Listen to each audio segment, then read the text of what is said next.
বেয়া নেপাব আমি বহিৰাজ্যৰ ল'ৰা হয় আমাৰ মনৰ কথাবোৰ আপোনালোকে বুজিবলৈ চেষ্টা কৰিলে বুজি পাব মোৰ কথাবোৰে হয়তো আপোনাৰ দুচকুৰ চকু পানী নিগৰাই তুলিব যাৰ বাবে মোক আপোনালোকে ক্ষমা কৰি দিব আপোনালোকে কি ভাবে বহিৰাজ্যত থকা ল'ৰাজন কিমান সুখত থাকিব পাৰে বহিৰাজ্যৰ পৰা নিজৰ ঘৰলৈ ঘূৰি গ'লেই আমি আলহীৰ দৰে হৈ পৰো ঘৰৰ মানুহবোৰে আমাক আকৌ উলটাই সোধে তই কামলৈ আকৌ কেতিয়া যাবি নিজৰ ঘৰখনতেই আমি এজন আলহীৰ দৰে হৈ পৰো 12 ঘণ্টা ডিউটি কৰি আহি ৰুমত ভাত বনাই খোৱা ল'ৰাকেইজনক সুধিব জীৱনটো কেনেদৰে জীয়াই আছে বেমাৰী শৰীৰটোলৈও আমি কামলৈ যাব লগা হয় নোৱাৰিব আপোনালোকে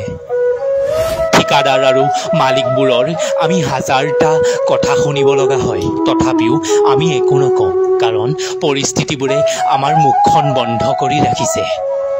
মনৰ ভিতৰত হাজাৰটা কষ্ট লৈও আমি মুখেৰে হাঁহি আছো কাৰণ ভাঙি পৰিলে আমাৰ সপোনৰ ঘৰখন কোনে বনাব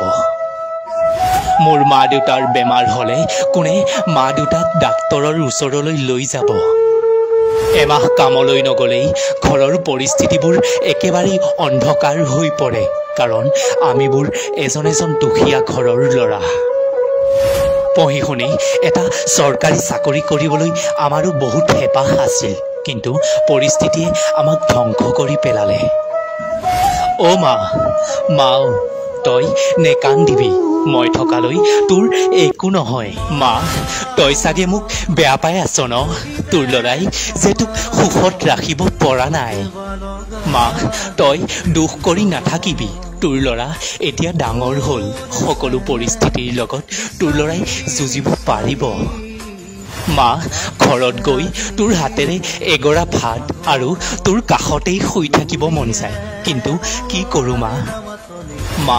ৰাতি বিছনাখনত পৰিলেই তোলৈ বহুত মনত পৰে মন যায় চিঞৰি চিঞৰি কান্দিবলৈ নিজৰ গাঁওখনলৈ যাবলৈ আমাৰো বহুত হেঁপাহ থাকে কিন্তু আমি যাওঁ বুলি ভাবিলেও যাব নোৱাৰোঁ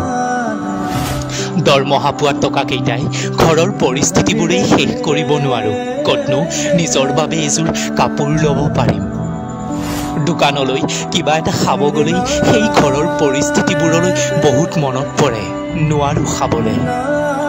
সেই ফটা জোতাযোৰ পিন্ধি থকা আজি 3 বছৰেই হ'ল এযোৰ ল'ম বুলি ভাবি থাকিও নোৱাৰোঁ ল'বলৈ মা